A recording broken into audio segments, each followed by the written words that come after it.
Hey everybody, it's Safi and Marco, Dish Out on the Movies. Today we are doing the last episode of Chucky, Season 3. It's episode 8, and it's called Final Destination, which I believe is another movie title. Final Girl? Final Destination. Final Girl? There is no final girl. Yeah, there is. Oh, God. Tiffany. Oh, what about the little girl? Wheelchair Girl. And little girl, Caroline. Nico Wafer. Caroline. What's that one? Isn't there a cookie like a cookie called something Caroline or something? No. Caroline Sandy? No. Or that's Pecan Sandy. What's a Caroline cookie? I don't know. Oh, there is Caroline's Cookies in Los Angeles? Oh, okay. Really? Well, Safi, I would say that this episode was actually okay. You know, for the first two seasons of Chucky were both terrible. They're both in, like, the bottom tier for the ranking of all the movies and seasons. And I would say that this season, though, it did something that the first two seasons couldn't do, or didn't do, and that is have a good finale. It was a great finale. Because they actually did do a finale. It felt like a finale. It was a good finale, and it had some good things in it, although it was still pretty... there's a lot of plot holes. There's a lot of things that don't make sense. But if you just kind of turn your brain off and just have fun with it, then you can kind of enjoy it. And, you know, it is a lot better than some other finales we've seen this year, like American Horror Story. Oh, God. And Fargo Season 5. This finale is better than both of those, and that's really surprising to me. I did not think that it would be like that. Well, they did so many big things, like activities, actions, that they had to be very organized and planned out to do it. And so that's why I think it was good, too. Because you couldn't just do these actions, these big events, without having it organized. Because they went back to the prison, of course. You're going to see the end of Tiffany, or a new beginning, whatever. And that was actually set at a real prison. So they had to lock that in. What does that have to do with the episode? Because they had to be planned and organized and coordinated. But what does that have to do with, like, what you thought about the episode? I liked the episode, okay? Well, let me talk about why that part was trash. Because they played this music. It was a really strange choice of music. Well, yeah, it was like this silly, goofy music that they chose that you put over this serious thing that's going on. And that's been like a huge problem with this show, is this mixed signaling with the tone of, like, we want you to take this show seriously, but we don't want you to take it seriously. Like, we wanted you to take the story seriously where Chucky was going to turn Jake into a killer because Jake felt bullied and he felt like an outcast. But then we're just going to kind of make that into a joke. We're going to make Junior the killer. Yeah. And so, like, it feels like the show needs to decide, like, what it wants to be. Does it want to be funny and goofy, or does it want to be serious and like the good movies in the series, that, you know, the first three Chucky movies? Well, I didn't know what was going to happen, but I didn't think they'd kill her off. And I just thought, because they didn't have that final piece with the person, with the two people actually, the woman who was killed by running out in front of a car, or just walking out in front of a car, to get to the guard who at his house who works in the tower, the sniper guy, and I guess she had so many people helping her that it worked out for her. So Now, let's just go through her storyline first, because hers was the shortest. yeah. It was the sweetest. And this sequence, it had a ton of comedy. It had a ton of goofy moments, again, with Nico Wafer and the wheelchair. Mm-hmm. How, like, there's someone who gets shot, and he's in her way, and she can't wheel herself out of the room because the dead body's blocking her, and they're playing this goofy music. And she then was lucky she didn't get shot, really. And then you have the sniper and his plot convenience, like Star Wars Stormtrooper aiming, where he magically doesn't hit Tiffany. He hits this other guy who helps break her out. He hits him multiple times, I think 10 times. Yeah. Shoots him. Yeah. And then somehow the guy is still alive enough for Tiffany to say her goodbye to him. And I'm getting so sick and tired of that in these movies and TV shows, where these characters who they're just able to die at a plot convenience pace so that other characters can say goodbye to them. You know, they did that in that stupid second part of the Star Wars rip-off movies that I just reviewed. Safi didn't watch it because she's a sellout. And, I'm sick and tired of that. Like, that guy was eviscerated. He was shot so many times. There's no way that he'd be like, oh, hey, Tiffany, hey, bye, oh, Tiffany. There's no way. Right, Safi? No, I thought he'd be dead before he reached the gate, actually. Yeah. So I did not like that sequence. At least it didn't monopolize the whole episode, though, because usually when you have Tiffany in the episodes, she's there a lot longer than she needs to be, and so it kind of ruins the episode. So it was short and sweet, and Nico Wafer is still like a joke character, too, of like, basically, I mean, because when she lost her legs and when she lost the ability to walk, it was supposed to be like a serious thing of like, she needs to escape and this is scary. She can't, she was all, damn, I forgot. She was always paralyzed. But that was a part of why it was scary. And now all that horror has been taken out of it because they want to make it funny. And like, she crawls out of the wheelchair and she's like, Tiffany! Tiffany! And she has her robot arms, and it's just, it's goofy and stupid. Well. What, did you like that, Safi? Did you think that was good? It was very desperate. I don't know, The music was terrible. Yeah, I don't know, I didn't. She loved doing that. They had this piece at the end, and Marco hasn't gotten to see it. Yeah, because that's not a part of the episode. Well, anyway, she said she really loved doing it. Oh, that's fucking great, Safi. People had good time shooting the stupidest fucking movies on the planet. Okay, Marco. We watched fucking Amityville Karen. People have fun working on Amityville Karen. Oh, are you going to use that as an excuse, too? Oh, God, I can't even believe you bring that stupid... Don't even... Because people have fun on any movie. They could have fun working on any movie, Safi. That doesn't make it good.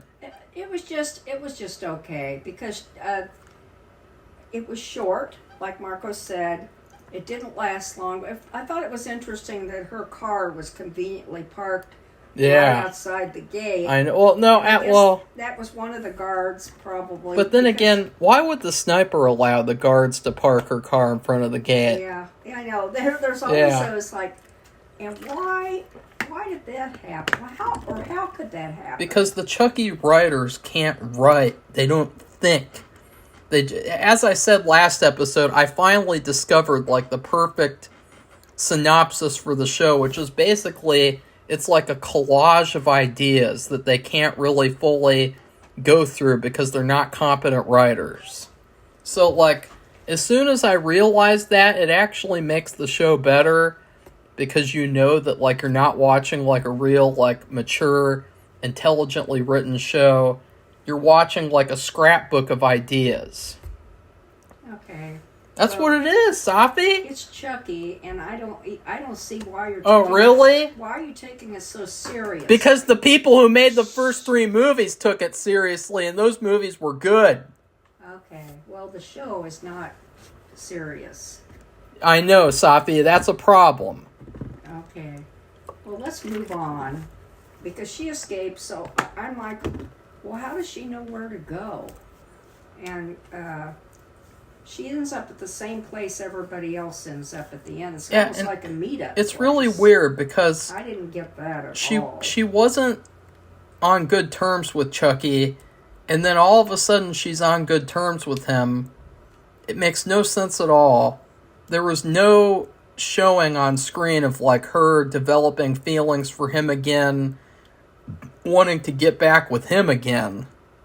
Well, also... You know, like they show like a billion scenes of Jake and Devin kissing and having sex and going to a motel together, kissing in front of crosses and shit, but they can't even take the time to develop these characters properly so that their choices in the story make sense.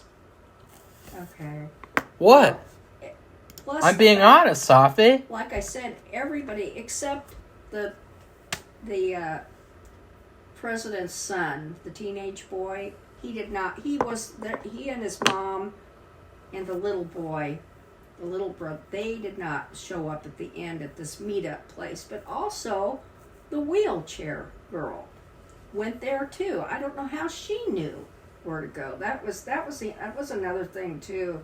It was like, how did she and the other kids knew where to go because they had found out the name of the person who owned the house. But the other, Tiffany and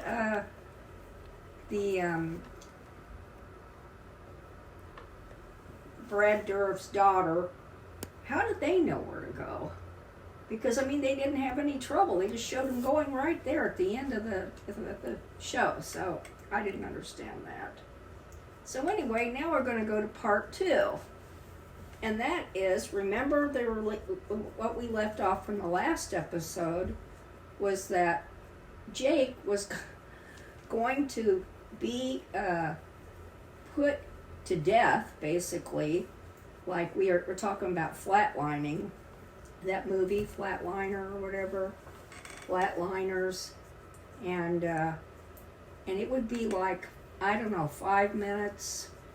But the time that it takes for him to do that does not match the time when you're in the other universe, the death universe, that it is not the same thing. In fact, the time that you're there is longer than the time you're out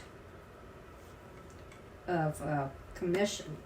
So that's successful. He's completely flatlined now, and he's back in the spirit world of the White House. And so he's looking for Chucky.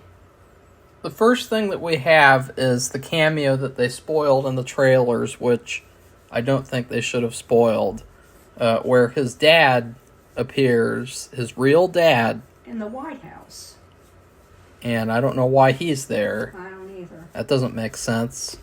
And, so... I don't think he might have, what are you doing here? I don't think it was properly answered. I guess they implied that Chucky brought him there, but why would he bring him there? I don't know. They could have showed that, though. I'm putting the story together again. Yeah. Of, Chucky brought him there. But, they have this little encounter. It's pretty gay. It's like, it's like, the creator of the show is gay, so it's like he's projecting himself onto this character or something, and he's pretending like he's getting to have a forgiving moment with his father or whatever, some shit like... Well, the father doesn't just embrace him at first. He goes after him with a baseball bat. And it was like, oh, he's still bad, and it's only when the gay kid forgives him that he can actually... forgive him as well or something. It's really weird. It's very soapy, and just not believable at all. It feels like a wishful thinking. Well, you're just so cheery today. I can't believe it. I don't understand. So, well, It was really good. I really liked the part where Gay Jake and his father hugged each other and they shared feelings for a second. I really liked this whole episode. I just love everything about it. Okay, is that what you want me to do? I don't know why Marco is acting like this, but anyway, so that doesn't last very long. And so there's all these ghosts all over. The ghost, remember the chandelier had fallen down at the party, and all the people who'd just been recently killed, their ghosts were all over the White House running around. And then they had a few historic ghosts there too, which I thought was interesting with their costumes on. Because then you have, there's, like, this is another part too, you have that investigator guy, and he's up to no good. But we don't know yet until Jake goes, and he's looking for Chucky. And actually, I was really irritated with the CIA guy because I really liked how through the whole season he was really horrible. He was the most unlikable character on the show, and then he actually changes kind of because he realizes that we have this supernatural problem going on and I need to help resolve that. But then all of a sudden in this episode he's insane. And it's like, wow, you completely ruined that. Like, I like that he turned and he changed for the good to try to defeat Chucky, because it was showing that, like, Chucky was the villain of this season, but you actually get the feeling that this guy was the villain as well. Yeah. He's like the pretend I want to help and do good, but then really a villain underneath. But he did help them. And then it's like, oh, all of a sudden he's crazy again. And it's like, I didn't like that. I thought that was really disappointing. So while Jake was embracing his dad, Chucky's, the Brad, actually, Dureth, walks by him holding a tray or something, like he's one of the servers at that party, a ghost. And but Jake doesn't notice him at first. And then he goes and he runs all around, and he goes into that movie theater from the last season. And they have every version of Chucky is in there in different seats. Remember, he's looking for the good Chucky because he wants to get him to kill himself. So somehow that's going to rectify everything. And this was another weird thing to me, was that, like, it seemed like Don Mancini was trying to promote suicide with this episode, because the look of, like, this afterlife is like, oh, you get to hang out in the White House, you get to have a Chucky movie marathon in the White House, like, sign me up. Right, Safi? Stupid, Marco. I mean, that sounds fun. You get to have a marathon with all the different Chuckies, watching the Chucky movies and the shows. Like, that sounds fun. And, like, why did he make it so fun? It shouldn't be fun. It should be scary and horrible. Chucky should be trying to kill you constantly. You hear about all these paranormal stories of people in the afterlife, and they're horrified, and they can't escape a never-ending cycle of violence and horror and abuse.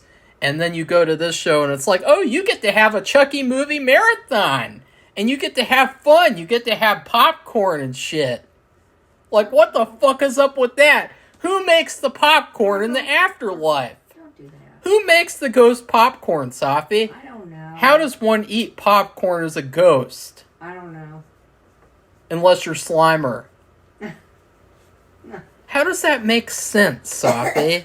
I don't know, Marco. Why are you not sitting here trying to make sense out of everything? I just sat and you said this right at the very beginning.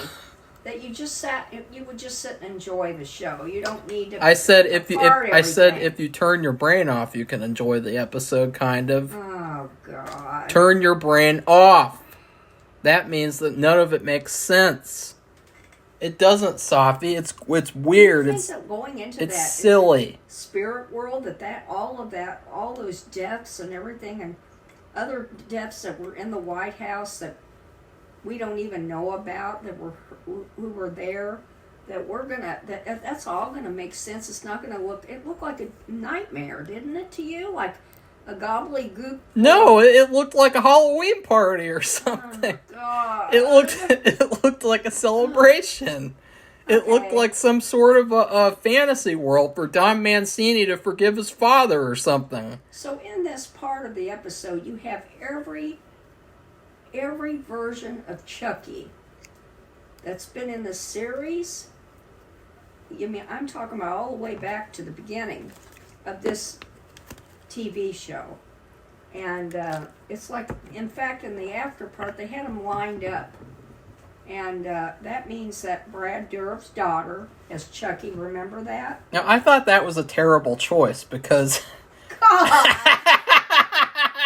Standing right next to her dad. Because that was cool. She did a good job in isolation, like in the flashbacks where he wasn't on screen with her.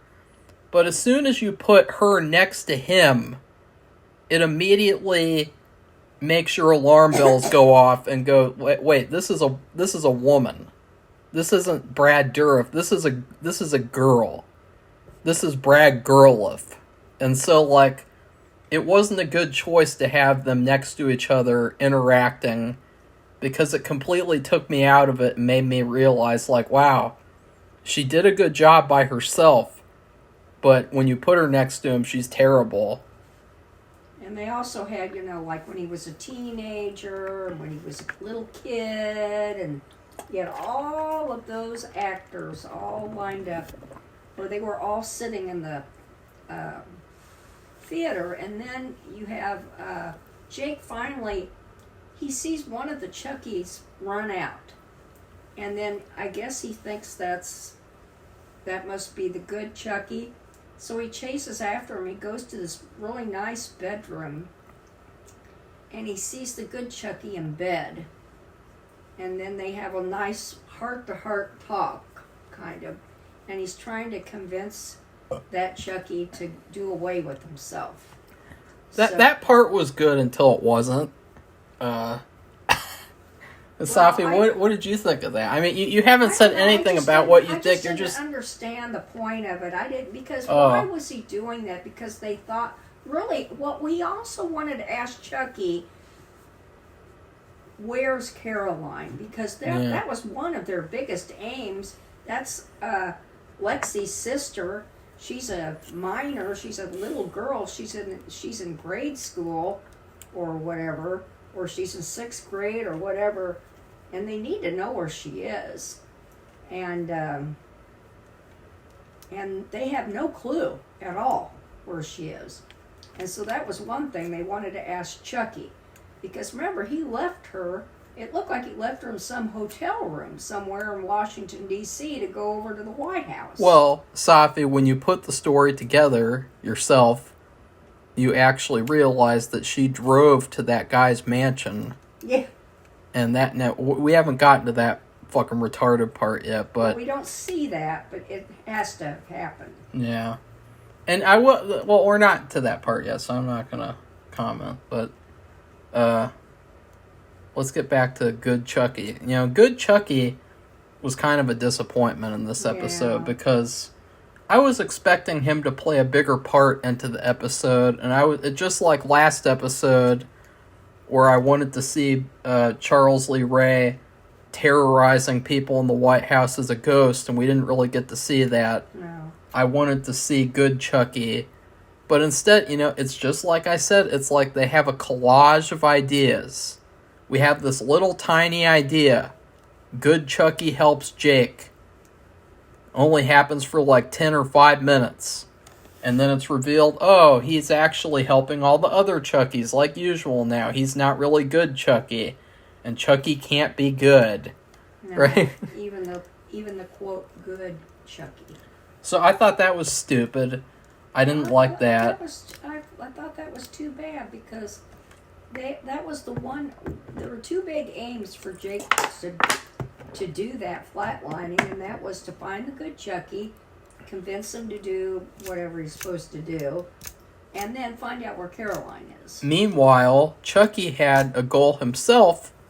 He has to please Dumbledore, but for some reason it seems that he doesn't even think about that this episode, and it doesn't even really matter anymore, even though that's been the main story of the whole season. Yeah. And he's intent on possessing Jake, so that he can get Jake and the other couple, 3 kids, to go to the mansion. So they had this thing where he possesses Jake. And I did like Jake as Chucky. I thought that was good. He did a good job.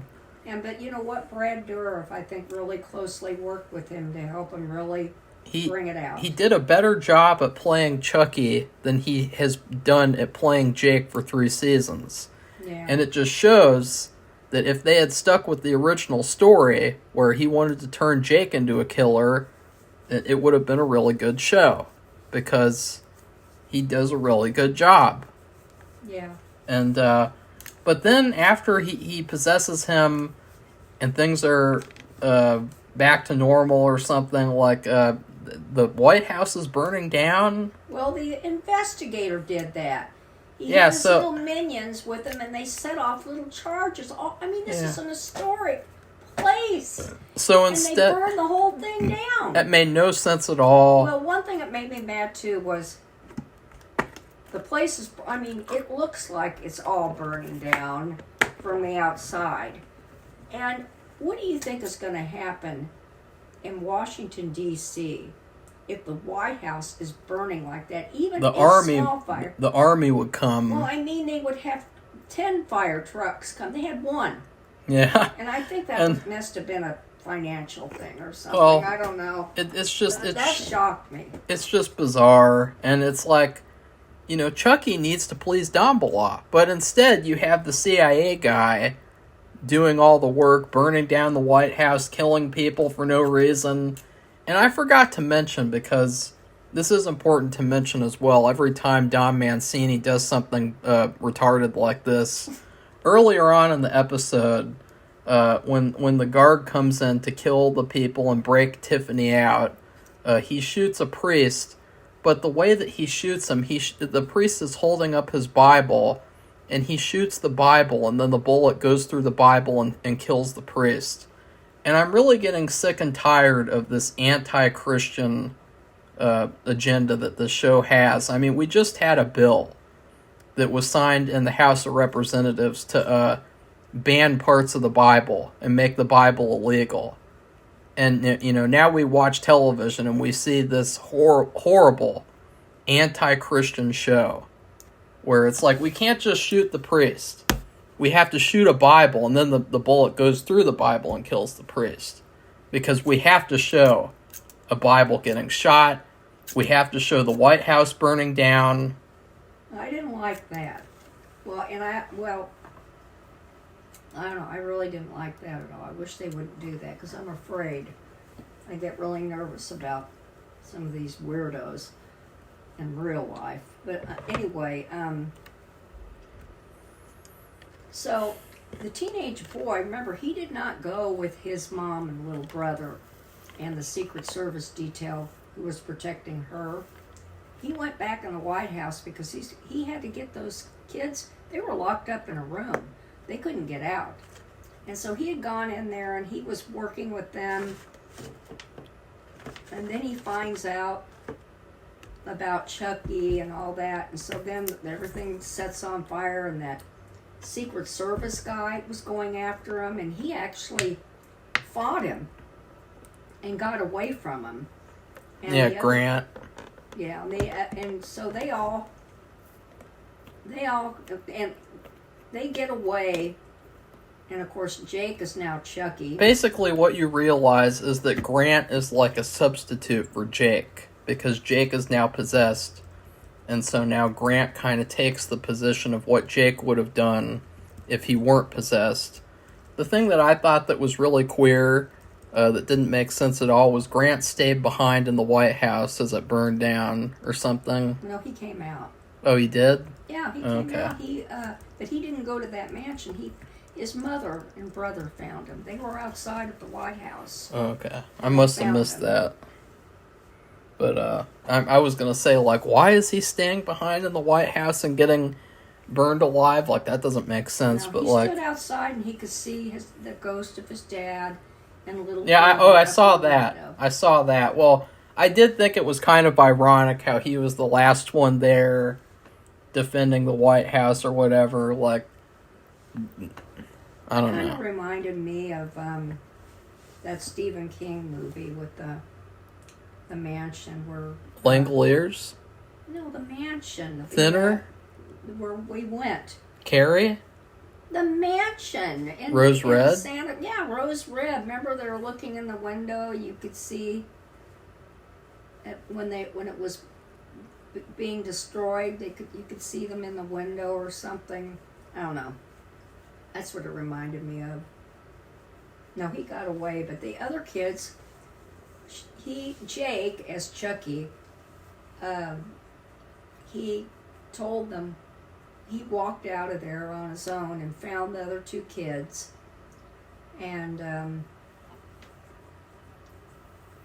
he told them where they were supposed to go, and they have to go to this guy's mansion, and like, oh, that guy sounds familiar. This part I thought was kind of interesting because I don't know if anyone else noticed, but it felt kind of like an homage to Dolls. I don't know. Did you recognize the name of the person? No, this is a new character probably. Okay. But the actor is familiar. No, he's a famous director. He's probably one of the few directors who would be good to meet because he's a really good. He's one of the few really good ones, and I was happy to see him in the show after he was in one of the shitty movies. But it reminded me a lot of Dolls because like there's a mansion in the middle of nowhere, and you had this crazy collector, and he has a bunch of dolls and puppets and toys and things. And so I thought that the whole ending was like a big homage to that movie. Maybe. So why didn't you think that, Safi? Because I I've mean, never seen that movie. yeah, you did. We reviewed it last year. You did? Oh my god. Yeah, I guess I did. Oh. Marco, don't be so loud and scream. Oh. Not. Jesus. Safi, it is literally right here. 7 months ago. Dolls. Okay. Are you kidding me? It's one of those movies I just put on the shelf and file it Oh, away in my fuck brain. that shit. That's one of the best movies that we've reviewed on the channel. Are you going to deny that now, too? Okay. It's a move on. classic. It's something you could watch every Halloween. Okay, Marco. So the kids go to this mansion and they're like, oh, this sounds familiar. Well, they go in and they find out this is the guy who created Chucky, the good guy's doll.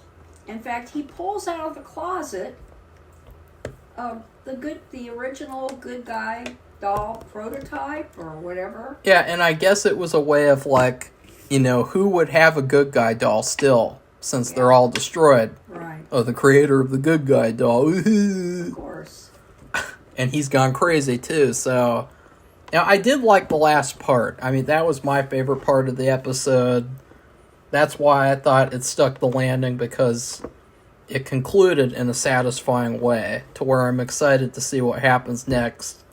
Which is more that I can say than with seasons 1 and 2, whereas with both of those seasons, I was like, I don't give a fuck what happens next. I hated that. What happened? Right, Safi? Right. It was a good finale. I mean, you could tell it was a finale. This is another thing we complained about with all these other shows. At the end of their season, they have the finale, and they're like, this wasn't a finale. Maybe the 3 episodes back was a finale, but this isn't a finale. And we just watched the American Horror Story, and that was a the worst finale, and everybody's been complaining about it. We're not the only ones. It's one of the worst finales. I mean, I don't know. People were really angry about it. Well, And very I don't know. disappointed. Why are they so surprised? I mean, the whole season was terrible. You had Kim Kardashian think she can act. You had that feminist CUNT. Carla, whatever. Yeah. Delevingne or whatever. And it's like, why are you so surprised? But like with this, it was a surprise because it was good. So it was very good. That's what I thought. It was fun if you turn your brain off. And it was, but it was also it set you up for upcoming events like another Chucky season, and Marco says a movie. Yeah, and so it made sense at the end that like you had two kind of stories that you could make into a movie and a show, I guess. Right. So that it's less fragmented. And I thought, I just wonder which one's going to be the movie and which one's going to be the show, you know? Yeah, so remember the reason why they were at this mansion, the kids, is because they said that's where Chucky told him that's where Caroline was. And they're like, well, she wasn't there right off the bat. So then she comes walking through the door with a knife. And I did like that was I thought that was great because and we need to talk about another thing that sucked. I thought it was great because we were wondering where Caroline was, and it makes sense that this guy was taking care of her. Yeah. So we can kind of be like, oh, thank God they at least came up with an explanation for that. Yeah, thank God. Instead of her being in a hotel room all by herself. But it's a lot better. We wanted to mention the biology teacher because there's no mention of her at all. None. If anybody, she should have been the person in the White House, not Jake's real father. It should have been her in the White House. She should have had the moment with him. Because they never even mention her again, and we don't even see her ghost. Like, where's she at? I think they barely did. Like, they didn't really show her face. They might have shown that, what was it, the flag or whatever over her. That was a flashback. That doesn't count. Oh, yeah, you're right. There was a flashback at the beginning. But that was weird because, like, why did she disappear? Like, this is the Andy Griffith show where people just disappeared. Yeah, you never saw him again. Never heard from him or anything. Yeah, so anyway, Caroline is there. She's okay. Lexi goes running up to her, and but she's not. She's just evil now. She is completely Chucky-fied. Yeah, but we've been thinking that almost every season. Like, is she really though? Like, because at the end they show her driving, and we should talk about that shit too. They show her driving Chucky and Tiffany. And she's just a little girl. She looks kind of like she could get tired of them. That's what Safi said. And yeah, they're both dolls now. So is she really fully Chucky-fied? We'll see. I think she is, but then there's a doubt because she does this. She has voodoo for dummies, and she transforms Tiffany into the doll because the creator guy has a doll for her, and so she does the voodoo spell, gets Chucky out of Jake, and then we don't see it, but she transforms Tiffany into the doll, and then the girl. The wheelchair girl will show up too, but like I said, I don't know how they all knew where to go. Because Tiffany had come there, she had found the place, knew exactly where to go. Anyway, and then the Caroline, somehow, we don't see it though. She transforms the three kids into marionettes. I thought that was kind of cool. They showed at the end that he had the carved wooden heads. It was silly looking, but I thought it's going to be interesting to see that for the whole season. But then again, these people, they like to just do collages of ideas, good ideas. So maybe they'll only be like that for 3 episodes out of 8, you know.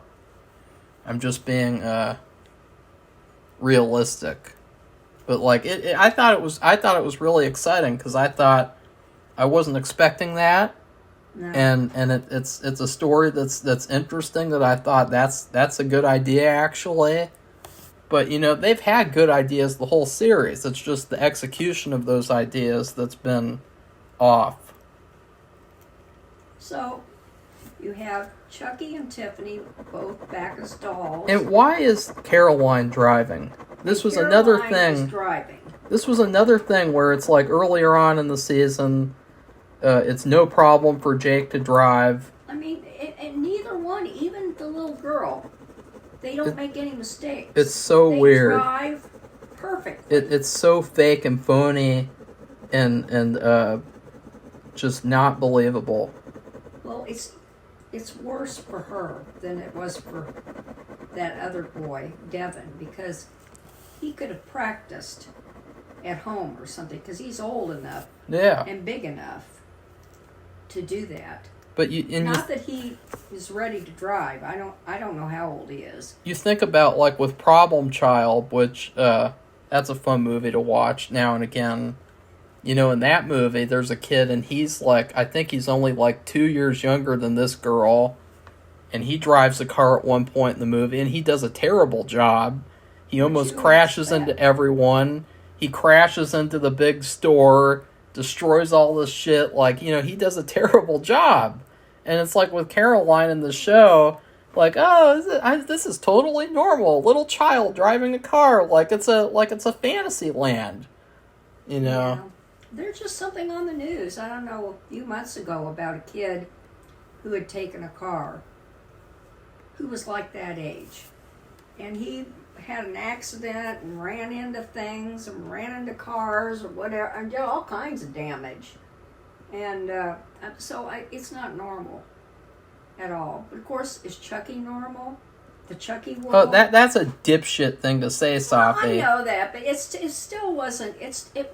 We had the question with Jake, like, Jake is driving perfectly after never taking lessons. He's not even old enough to drive. There has to be some. Now we have her. She's even younger. There has to be some amount of realism and some amount of believability, and you just don't have that when you have a little.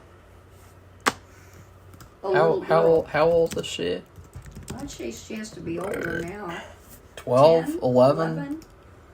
I'm going to look it up.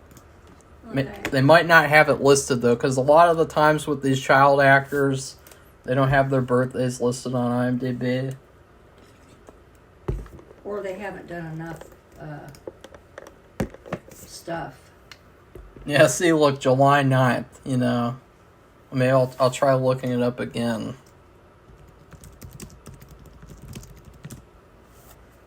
Nope, we can't find it. So, see, there you go. Oh, see, I was right. 11 years old. They have it on the movie database.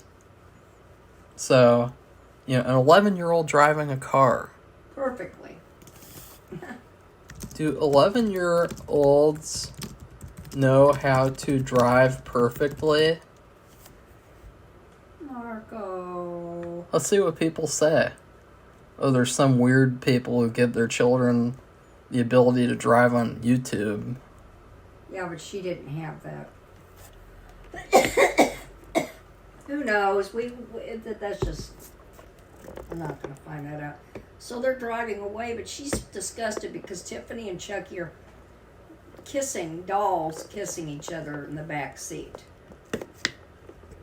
And the three kids, they call themselves the Three Amigos, too, which is interesting. What's going to happen to the Three Amigos?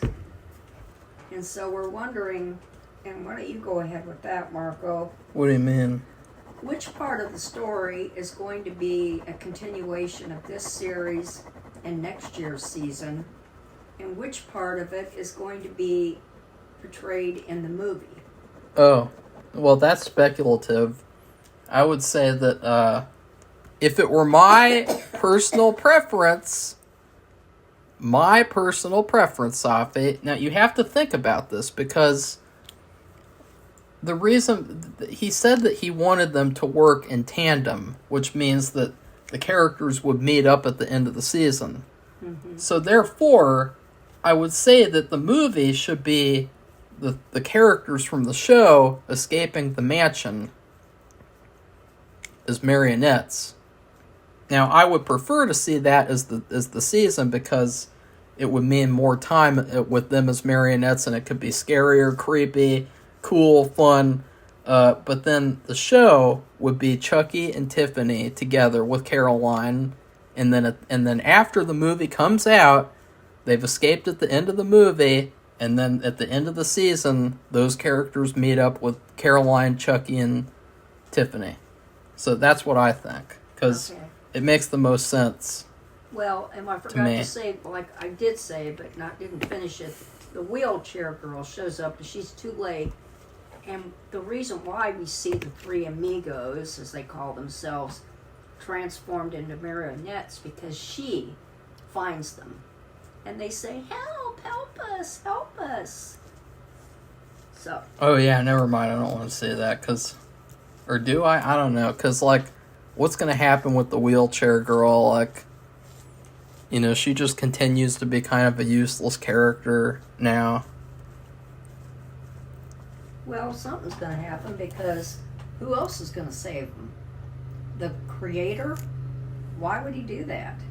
He's evil. He'd be the villain. So, anyways... Well, he wouldn't want to help them then. Yeah. And so, anyways, I thought, too, like, with that character... I thought that was a really cool character that they added. He was probably one of the best characters of the season. I thought you liked the dad.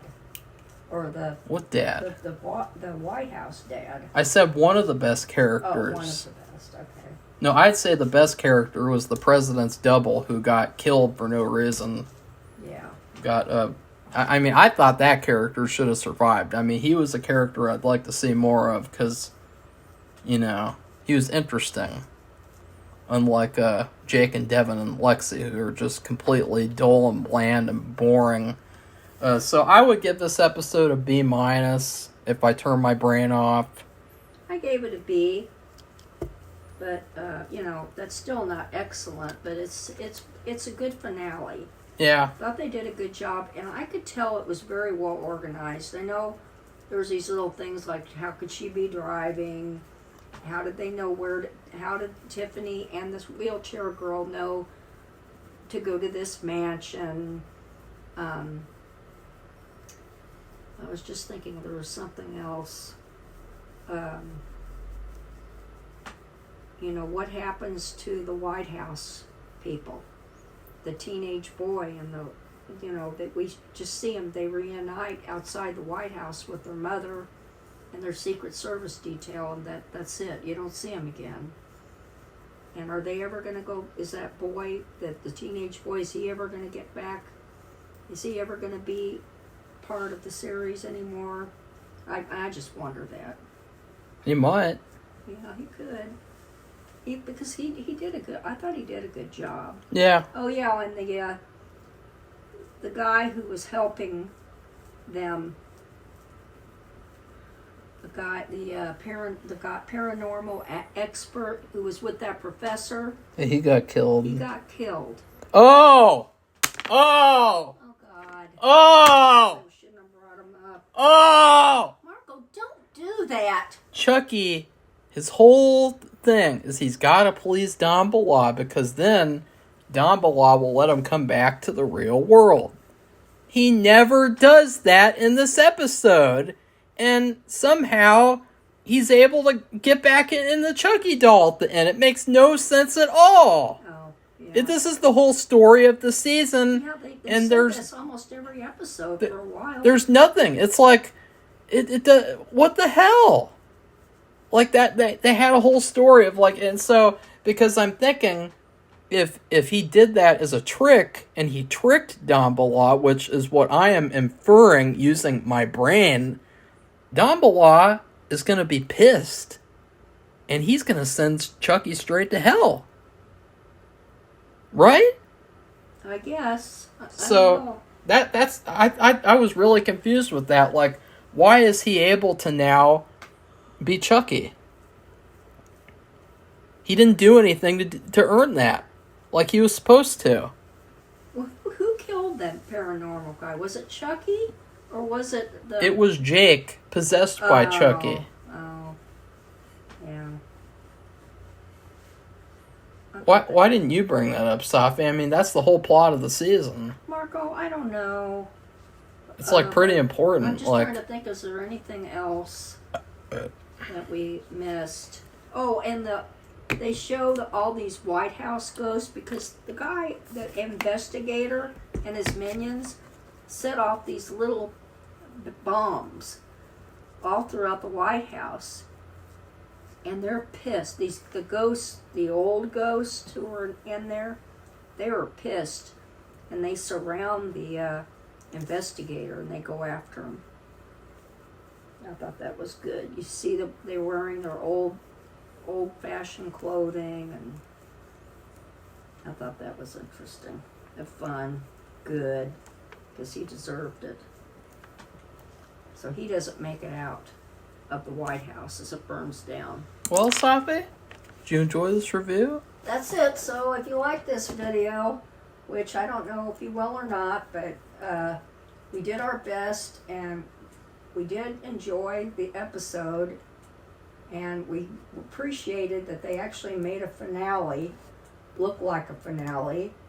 And there's a lot of food for thought for what's going to be on next season, and also and they also had Chucky at the end. You see the White House burning down around him. He's all dressed up, and he talks about all these things for next season, right? Well, he said something about he's running for his fourth consecutive term. Yeah, which would mean the fourth season. And I thought that part was fun and cool. Yeah. I liked how it bookended the season. And then he showed the kills of the season.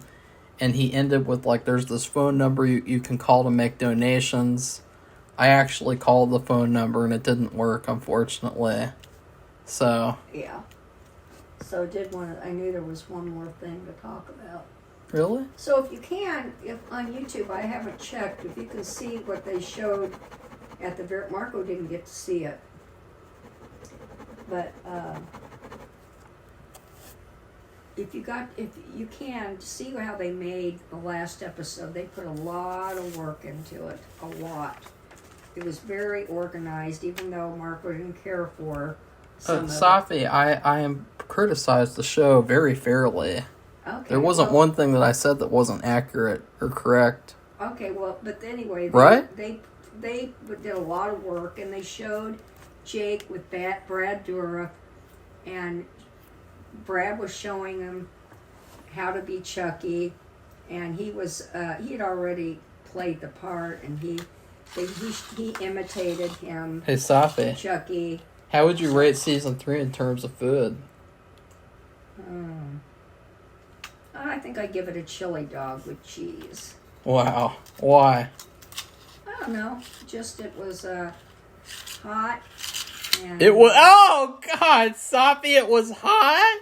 I mean, it was like What? fire. I'm thinking of the fire, dummy. Ooh, fire. What do you mean it was fire? Never mind. You're using- I'm so tired You're of using- Marco giving me a problem. You're using slang terminology now? Terminology? It was fire? What do you mean, Safi? Fiery, spicy chili dog Oh. with cheese, and it's boiling hot. It was You can hot. hardly eat it, and It was really hot. but it's satisfying when you're done with it. And Really? what would you rank it in terms of food? It's tough to think about, actually, because Oh, really? we were talking about... Well, I didn't say it was hot, so... God. But we were talking about how it's hard to judge this season as a whole because it was split into 2 parts. Yeah.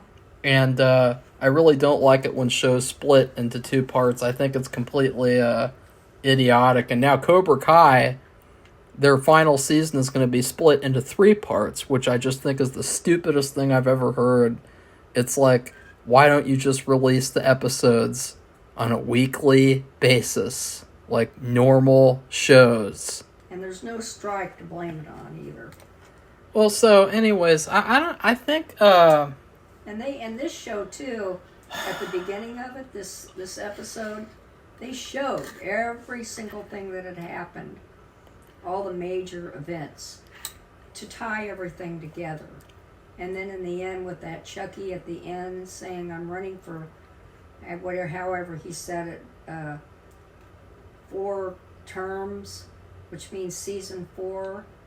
So I mean, they tie everything together, unlike American Horror Story. So I would probably say that the season is like a double cheeseburger from McDonald's and a fish fillet. Because it's like, even though I don't like McDonald's, if I had to go there and get 2 things, those are the 2 things that I would get, which is symbolic of like the season as being in 2 parts. yeah. And like both of them are kind of different, because the first half is a lot more just focused on getting into the White House and who's this mysterious killer killing people there. And the second half is more focused on Chucky in the White House, and the kids are in the White House, and him pleasing Don Bala. And so that's what I would give the season. It's like it's totally like a McDonald's show. Okay, well, so if you like this video, give it a thumbs up and become one of our subscribers. Goodbye, everybody. Bye.